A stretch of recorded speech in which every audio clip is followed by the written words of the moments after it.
Labour Party is denouncing and condemning PNP President Mark Golding for again showing his willingness to mislead and make false statements in his desperation for political power.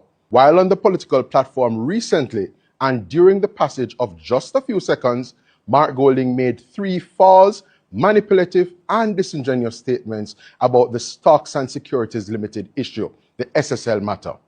Golding stated, and I quote, "There was a massive fraud going on in there when Nigel Clark was the Minister of Finance," end quote.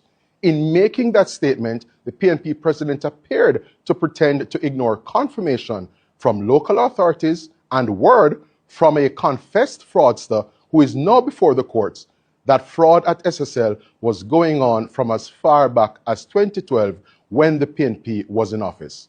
Golding also ignored a known fact that the Financial Services Commission, the FSC, had expressed concern about governance at the entity from as far back as 2013 when the PNP administration, of which he, Mark Golding, was a member, was in office. Golding also ignored media reports which quoted relevant documents as revealing that shortly after our sprint legend Usain Bolt sent his principal investment to SSL in 2012, it was fleeced. In another vile, reckless and misleading comment, Mark Golding stated, and I quote, "The Prime Minister had his money in there and take it out before it collapsed," end quote.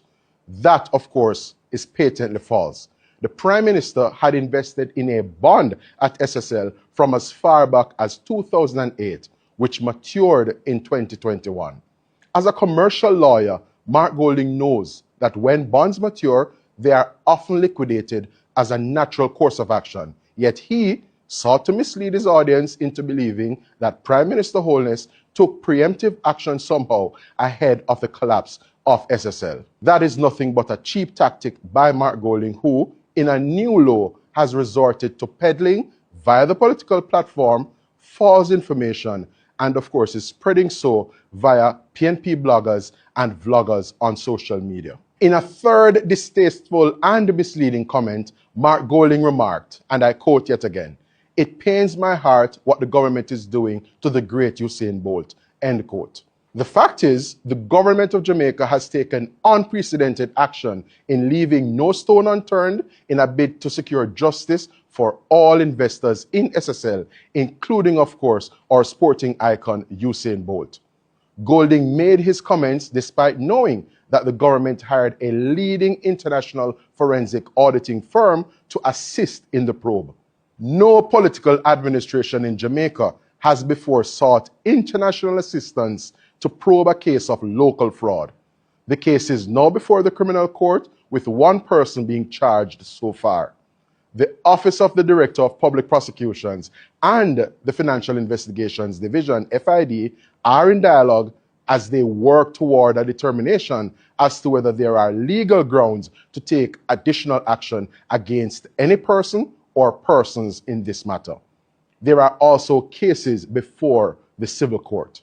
Mark Golding knows it is unlawful for the government of Jamaica to interfere in processes being embarked upon by our law enforcement agencies, the prosecutorial arm of the state, and our judiciary, which also have a role to play in making a determination regarding restitution to people affected by fraud. Yet he, Mark Golding, sought to use a political platform to exploit the name of one of Jamaica's greatest sons by pushing and fueling a false narrative in a clear and desperate effort to score cheap political points.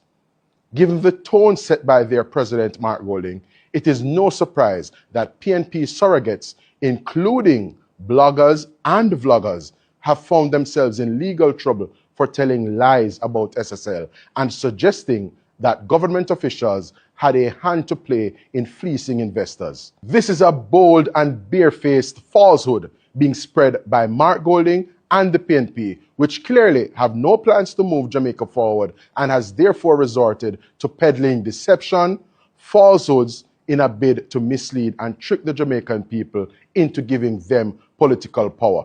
They must be denounced and rejected in no uncertain terms.